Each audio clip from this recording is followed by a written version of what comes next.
World's biggest astrology community in Tamil. Online Astro TV, வாழ்வின் வெளிச்சம். Online astro டிவியை கண்டு மகிழுங்கள்.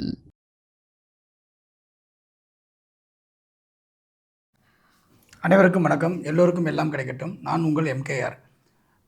இந்த 2025 கன்னிராசியில் பிறந்தவங்களுக்கு எப்படி இருக்கும்? கன்னிராசியை பொறுத்தவரையிலும் இது வரைக்கும் பார்த்தீங்க அப்படின்னா அற்புதமாக 6ஆம் இடத்துல இருக்கக்கூடிய சனி நமக்கு 7ஆம் இடத்துல கண்டகச்சனியாக வராரே, நமக்கு மிகப்பெரிய ஒரு பாதிப்பு உருவாகுமே அப்படின்னு நீங்கள் நினைக்கலாம். ஆனால் இந்த வருஷத்தை பொறுத்தவரையிலும் அவங்களுக்கு மிகப்பெரிய பாதிப்பு இல்லை அப்படிங்கிறது தான் யதார்த்தமான ஒரு உண்மை. ஓகேங்களா? ஏன்னா ஒரு 7 டிகிரி தான் அவர் வர்றது அப்படின்னால, ஸோ கன்னிராசியில் நீங்கள் உத்திரம் 2ஆம் பாதம் 3ஆம் பாதம் 4ஆம் பாதம் இதுக்கு மட்டும்தான் பாதிப்பு. ஓகேங்களா? அஸ்த நட்சத்திரமோ இல்லை சித்திரை நட்சத்திரத்திலே நீங்கள் பிறந்தவங்களாக இருந்தீங்க அப்படின்னா இந்த வருடத்தில் உங்களுக்கு எந்த விதமான பாதிப்பும் இல்லை. நீங்கள் எப்பயும் போல் உங்களுடைய அனைத்து விதமான சுகங்களையும் இன்பங்களையும் பெறக்கூடிய அற்புதமான ஆண்டாக தான் இருக்க போகுது. ஸோ நீங்கள் இந்த உத்தரத்தில் பிறந்திருக்கீங்க, உத்தர நட்சத்திரம் நான் பிறந்திருக்கேன் அப்படின்னா மட்டும், கன்னிராசியில் பிறந்தவங்களா இருந்தால் மட்டும் நீங்கள் என்ன பண்ணணும்னா 7ஆம் இடம் கண்டகச்சனியாக வரதுனால நீங்கள் என்ன சார் பண்ணணும் அப்படின்னா, பொதுவாக 7ஆம் இடம் அப்படிங்கிறது பார்த்திங்கன்னா சமுதாயம், நண்பர்கள், வாடிக்கையாளர்கள், தன்னுடைய மனைவி அல்லது கணவன் அர்த்தம். ஸோ இந்த நேரங்களில் இவங்கக்கிட்ட கொஞ்சம் உஷாராக இருக்கணும், பொறுமையாக இருக்கணும், விட்டு கொடுத்து போகணும். இதுதான் உண்மையான ஒரு விஷயம். ஓகேங்களா? நிறைய இடமாற்றங்கள் வரப்போகுது, தடுமாற்றம் வரப்போகுது. ஓகேங்களா? எது எடுத்தாலும் தடை வரப்போகுது. நான் சொல்கிறது உத்திர நட்சத்திரம் பிறந்தவங்களுக்கு மட்டும்தான். மீதி இருக்கிறவங்களுக்கெல்லாம் அடுத்த வருஷத்தில் இந்த பலன் நடக்க போகுது. ரைட்டுங்களா?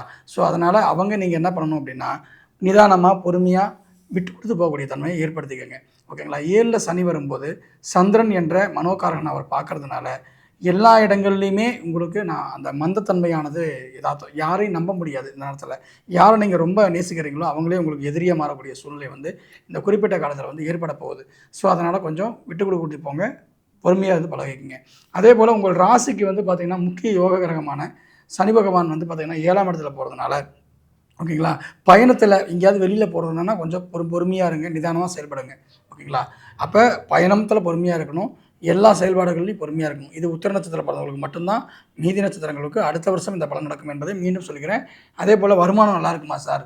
கண்டிப்பாக பார்த்தீங்க அப்படின்னா வருமானத்தை பற்றி நீங்கள் கவலைப்பட வேண்டியது கிடையாது. வருமானத்துக்கு எப்படி நீங்கள் பயன்படுத்துகிறீங்கன்ற விஷயத்தை தான் நீங்கள் யோசிக்கணும். ஸோ வருமானம், வேலை எல்லாமே நல்லாயிருக்கும். ஆனால் அதுக்கு நிறைய செலவுகள் வந்துக்கிட்டே இருக்கும்.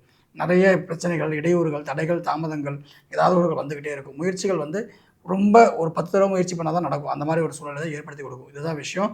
அதையும் நீங்கள் கொஞ்சம் பார்த்துக்கணும். அதே போல் வீடு கட்டுறேன், வண்டி வாகனம் வாங்குகிறேன் அப்படின்னா கொஞ்சம் பொறுமையாக இருங்க. ஓகேங்களா? இப்போலாம் இது வரைக்கும் உங்களுக்கு அந்த எப்பயுமே பார்த்திங்கன்னா 7ஆம் இடத்துல இருக்கக்கூடிய சனி நேரம் வரக்கூடிய நேரங்களில் பார்த்திங்க அப்படின்னா துணை கூட பிரச்சனை வரும், திருமணத்தில் பிரச்சனை வரும், தடை தாமதம் வரும். ஓகேங்களா? அப்போ மனைவி பேரில் வீடு கட்டுறேன், கணவன் பேரில் வீடு கட்டுறேன்றதெல்லாம் இப்போ பண்ணக்கூடாது. நிதானமாக இருந்து யோசிச்சு பண்ணணும். பழைய வீடுகளில் வாங்கலாம், 2ஆம் திருமணம் பண்ணுறவங்க பண்ணலாம். இந்த அமைப்பெல்லாம் இதில் வாய்ப்புகள் இருக்குது, நல்லா இருக்குங்க.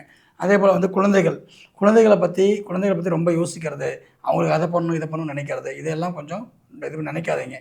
ஓகேங்களா? கடவுள் சித்தம் தசாபுத்தி தான் முதல்ல நான் இருக்குன்னு சொல்லிட்டேன். தசாபுத்தியை பாருங்கள். தசாபுத்தி நல்லா இருக்கிறவங்களுக்கு இந்த பலனே உங்களுக்கு பெரிய அளவுக்கு பாதிக்க வரப்போகிறது கிடையாது. தசாபுத்தி கெட்டு போய் உங்களுக்கு கண்டகச்சனியாக இருக்குது சார், அஷ்டமச்சனியாக இருக்குன்னா சார் தான் நம்ம யோசிக்கணும்.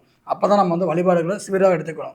அப்போ பொதுவாக சிம்பிள் லாஜிக் என்ன அப்படின்னா, காலத்துக்கு 6ஆம் இடம் இந்த இடத்துடைய உத்தராயண தட்சிணாயன அமைப்பின்படி இந்த இடம் பார்த்திங்கன்னா அப்படின்னா நள்ளிரவுன்னு சொல்லுவோம் இல்லையா, தேவர்களுக்கே நள்ளிரவு காலம்னு சொல்லுவாங்க. அந்த காலத்தில் விழித்திருக்கக்கூடிய ஒரே கடவுள் யாருன்னா பெருமாள் மட்டும்தான்.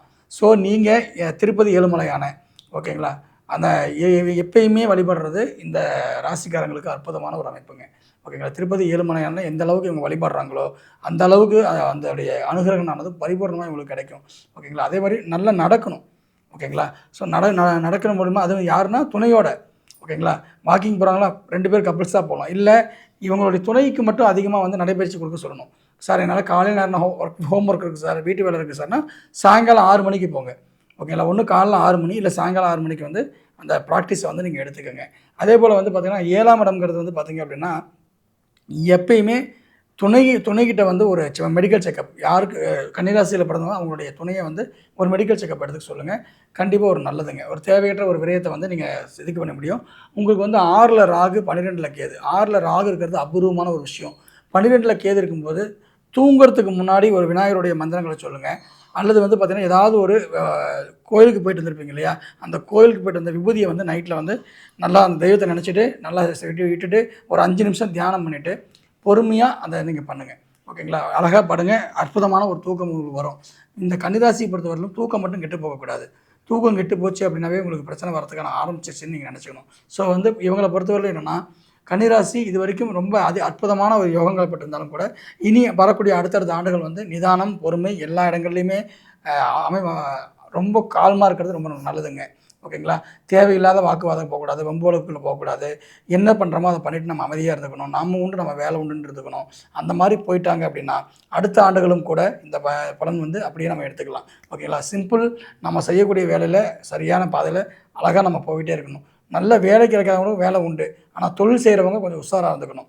ஓகேங்களா? ஏன்னா 10ல் பாதகாதிபதி இருக்கிறதுனால கொஞ்சம் தொழில் செய்யக்கூடிய அமைப்பில் கொஞ்சம் உஷாராக இருந்துட்டிங்கன்னா நீங்கள் மிகப்பெரிய ஒரு வளர்ச்சியை இந்த கொஞ்சமாக, ஓகேங்களா, சிறு பாதிப்புகள் இருந்தாலும் உங்களோட முயற்சிக்கு தகுந்தமான ஒரு வளர்ச்சி இந்த வருஷத்தில் இருக்கும் என்பதை கூறிக்கொள்கிறேன். வாழ்த்துக்கள். மீண்டும் இன்னொரு பதிவில் சந்திக்கிறேன். நன்றி.